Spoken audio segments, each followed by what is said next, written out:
এই যে দেখেই বুঝতে পারছো আজকের মেনু কি। আমাদের আজকের মেনু বেগুন পোড়ার রুটি। এটা কিন্তু বেগুন পোড়ার রুটি। আজকে আমার বোন এসছে, এই যে সঙ্গে বোন রয়েছে। বোন এসে বলছে, দিদি তুই এত সুন্দর গোলা রুটি বানাস, আজকে কিন্তু তুই আমাকে গোলা রুটি বানিয়ে খাওয়াবি, আর সেই সঙ্গে থাকবে বেগুন পোড়া। আর বেগুন পোড়ার রুটি তো অবশ্যই খাওয়াবো, তার সাথে আর একটা স্পেশাল জিনিস আছে যেটা আমি পরে বলছি। আর ওই দেখো বোন আমার সঙ্গেই রয়েছে, আর বোন তো খুব খুশি, বোনের মুখে এক টুকরো রুটি ভরে দিলাম তার জন্যে। আর এই বেগুন পোড়া বানাবার জন্য এই যে আমি একটা বেগুন নিয়ে নিলাম, সঙ্গে নিলাম একটা টমেটো, একটা রসুন, 2-3টে কাঁচা লঙ্কা, একটা পেঁয়াজ, আর কিছু ধনেপাতা, আর 3টে শুকনো লঙ্কা। এই দিয়েই কিন্তু বেগুন পোড়াটা মাখা হবে। আর এই বেগুনটা আমি কোথায় পোড়াবো দেখো, এই যে একটা নতুন উনুন বানিয়েছি মাটির। উনুনটা কত সুন্দরভাবে বানিয়েছি, আর এই উনুনটা কেমন হয়েছে সেটা তোমরা কমেন্ট করে অবশ্যই জানাবে। উনুনের দেখো একটা মুখ তো অবশ্যই থাকে, আর আমি কিন্তু ঝিক দিয়ে উঁচু করিনি, সঙ্গে একটা চোখ বানিয়েছি, এই যে আগুনের শিখাটা যাতে এই পাশ দিয়ে বেরিয়ে যায় আর খুব ভালোভাবে জ্বলে। আর ওই উনুনটা ধরিয়ে আজকে কিন্তু আমি প্রথম ধরালাম, উনুন ধরিয়ে বসিয়ে দিলাম একটা মাটির তাওয়া। এই যে একটা বেগুন নিয়ে বেগুনটাকে খুব ভালোভাবে ধুয়ে নিয়েছি, ধুয়ে মাঝখান থেকে কেটে নিলাম। মাঝখান থেকে কেটে খুব ভালোভাবে তেল মাখিয়ে নিতে হবে। আমি এপিট ওপিট করে খুব ভালোভাবে বেগুনটাকে তেল মাখিয়ে নিলাম।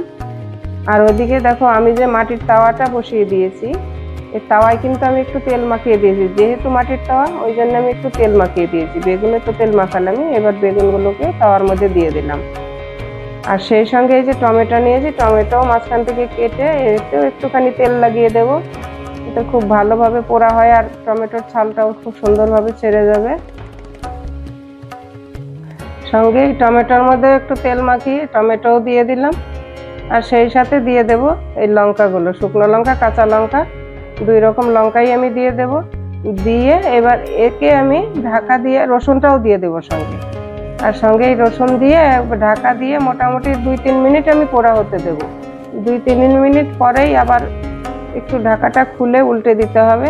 আর এইভাবে বেগুন পোড়ালে জানো তো বেগুন পোড়াটা না খুব সুন্দরভাবে তো হয়, খুব তাড়াতাড়িও হয়। আর সব থেকে বড় কথা, বেগুনের ভেতরে কতটা ফ্রেশ আছে সেটাও দেখা যায়। এই দেখো 2-3 মিনিট পরেই কিন্তু বেগুনটা আমি এই যে উল্টে দিলাম, একদিকটা খুব সুন্দরভাবে পোড়া হয়েও গেছে। আর এইদিকে আবার মিনিট 2 ঢাকাতে দিলেই আবার পুরোটাই পোড়া হয়ে যাবে, তারপরে আমি তুলে নেব। মানে খুব সহজ রেসিপি আর কি। আমার কাছে মনে হয় এইভাবে বেগুন পোড়াটাই বেশি সহজ। আমি গোটা বেগুনও পোড়াই, কিন্তু আমার কাছে এটাই বেশি সহজ মনে হয়। দেখো আমার বেগুন পোড়াটা গল্প করতে করতে হয়েই গেল। এবার আমি টমেটো বেগুন সবকিছুকেই তুলে নেব। খুব সুন্দরভাবে পোড়া হয়ে গেছে। এবার বেগুন তুলে নিয়ে এটাকে আমি ঠান্ডা হতে দেব। আর সবকিছু তোলা যখন হয়ে যাবে আমি তাওয়াটাকে নামিয়ে নেব। আর ওই যে দেখো আমি বেগুনের মধ্যে একটু তেল মাখিয়েছিলাম, তাওয়াতেও তেল দিয়ে দিয়েছিলাম, আর সেই তাওয়ার তেলটা কিন্তু ওইভাবে রয়েই গেল। আমি তাওয়াটা নামিয়ে দিলাম। আর এই উনুনেই আমি বসিয়ে দেবো এখন একটা কড়াই বসিয়ে দেবো। আর ওদিকে বেগুনটাও ঠান্ডা হতে থাক। আর এদিকে আমি কি করি দেখো, এই যে নিয়ে নিলাম 2 বাটি আটা। এবার যেহেতু গোলা রুটি বানাবো, আটাটাকে আমার খুব সুন্দরভাবে মাখতে হবে। এবার এর জন্য দিয়ে দিলাম স্বাদ মতো একটু লবণ। এবার লবণটা যার যার স্বাদ মতো দেবে। আর এই গোলা রুটি কিন্তু তোমরা ময়দা দিয়েও বানাতে পারো, আর অনেকে আটা ময়দা মিশিয়েও বানায়। আমি কিন্তু ময়দাটা একটু কমই খাই, যার জন্য আমি শুধু আটা দিয়েই বানাবো। আমার কাছে শুধু আটা দিয়ে গোলা রুটি খেতেই খুব বেশি ভালো লাগে। আর গোলা রুটির আটাটাকে আমি খুব সুন্দরভাবে মেখে নিলাম। দেখো এই যে এইরকম হবে, ঘনত্বটা ঠিক এইরকম আমি যেরকম দেখাচ্ছি। আর এর আটা মাখাটাই কিন্তু মেন। আটাটা যদি সুন্দরভাবে মাখা হয় তবেই কিন্তু গোলা রুটিটা একদমই ধোসার মতো দেখতেও হবে, খেতেও ঠিক ওই রকমই লাগবে। আর এরকম গোলা রুটি বানিয়ে খেলে ধোসার কথা তো মনে পড়বেই না। দেখো বানানো হয়ে গেলে তো অবশ্যই দেখবে যে কতটা সুন্দর হয়েছে, একদম পারফেক্ট গোলা রুটি। আর এই গোলা রুটি বানাতে গেলে তো আমি গোলা রুটিটা তোলার সময় তোমরা দেখলেই বুঝতে পারবে যে কিভাবে হলো গোলা রুটিটা। দেখো এই দেখো তারই পাশ থেকে খুব সুন্দরভাবে যে একাই ছেড়ে এলো। আর এই গোলা রুটি কিন্তু কড়াইয়ে যদি তেল দিয়ে বানাও সেটা কিন্তু হবে না। আমি কিন্তু একদমই তেল দিইনি, পুরোটাই তেল ছাড়া বানালাম। এটা কিন্তু একটা ছোট্ট টিপস। আমি যেভাবে বানালাম এইভাবে একবার বানিয়ে দেখো, কত সুন্দর হয়।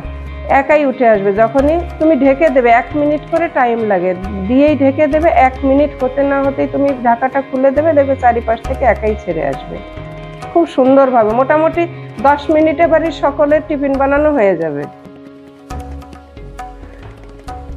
দেখো কত সুন্দরভাবে ছেড়ে আসছে। কড়াই থেকে রুটি হয়ে গেল, মোটামুটি ঢাকা খুলে দিলে রুটিটা দেখবে চারিপাশ থেকে কত সুন্দরভাবে ছেড়ে আসে। আর দেখো রুটির ওপরটা যেমন হয়েছে, আর এই নিচের দিকটাও রুটির কত সুন্দর আর সেই রকম পাতলা। আর রুটিটা কিন্তু মুচমুচে থাকে অনেকক্ষণ ধরে, খুব সহজে নরম হয় না। মোটামুটি 10-15 মিনিট এইরকমই শক্ত থাকবে, মুচমুচে থাকবে। আর দেখো দিতে দিতে মানে একদমই সময় নেয় না, দেবো 1 মিনিট পরেই রুটিটা হয়ে যাবে। ওই 10 মিনিট বানালেই মোটামুটি বাড়ির সকলের খাবার রেডি হয়ে যাবে। এতটাই সহজ আর এতটাই তাড়াতাড়ি হয়। ওদিকে এবার বোন বলছে আমি একটা রুটি তুলি, তুই বেগুনটা তাড়াতাড়ি মাখ। আমার আর তর সইছে না, ওর রুটি খেতে এতটাই ইচ্ছে করছে, এবার আমি বেগুন মেখে রেডি করে দেবো, ওর রুটি খাওয়া শুরু করবে। দিয়ে আমি এদিকে দেখো বেগুন মাখার আয়োজনটা করে নিচ্ছি। এবার টমেটোর, বেগুন সবকিছু ছাল ছাড়িয়ে খুব সুন্দরভাবে পরিষ্কার করে নেব, তারপরে বেগুনগুলোকে খুব ভালোভাবে মাখবো। আর এই বেগুন মাখার জন্য আমি স্পেশাল কিছু জিনিস নিয়েছি। কিছু জিনিস বলতে একটা জিনিস নিয়েছি, সেটাও আমি তোমাদের দেখাবো আমি কি দিয়ে বেগুন মাখছি। তো চলো, এই বেগুনটাকে খুব সুন্দরভাবে দেখো পরিষ্কার করে নিলাম। আর ওদিকে ওই যে বোন গোলা রুটিটা তুলছে, আর এদিকে আমি বেগুন মাখছি।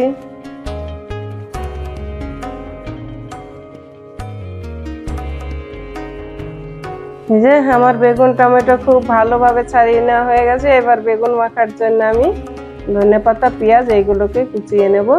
কুচিয়ে নিয়ে বেগুনটাকে মাখবো। আর বোনের তো তাগাদা, আমাকে তাগাদা দিয়েই যাচ্ছে, তুই তাড়াতাড়ি বেগুন মাখ, আমি কখন খাবো। ওর এতটাই খেতে ইচ্ছে করছে, বলছে রুটি ঠান্ডা হলে কিন্তু একদমই ভালো লাগবে না, তুই তাড়াতাড়ি মাখ, আমি গরম থাকতে থাকতেই রুটিগুলো খাবো।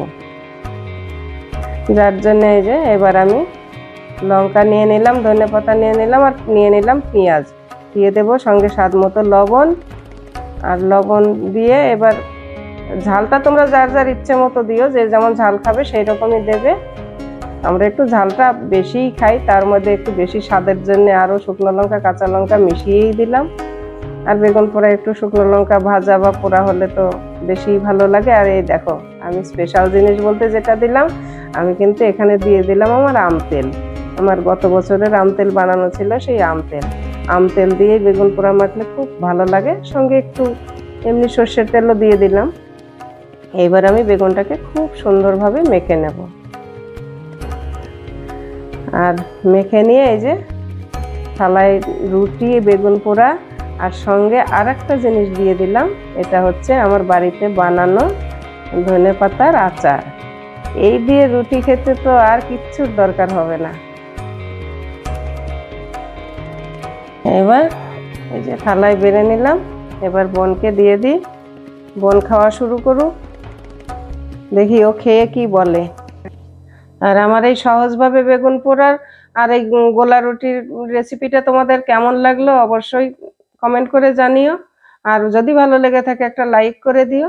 আর আমার এই ছোট্ট চ্যানেলটি যারা এখনো সাবস্ক্রাইব করোনি, সাবস্ক্রাইব করার অনুরোধ থাকলো। আর পারলে টুক করে একটু শেয়ার করে দিও, যাতে আরো অনেকে দেখার সুযোগ পায়। আর তোমরা সবাই ভালো থাকো, সুস্থ থাকো। তোমাদের সাথে আমার আবার দেখা হবে পরের ভিডিওতে অন্য কোনো সুন্দর রান্না নিয়ে। আজকের ভিডিওটা আমি এখানেই শেষ করছি।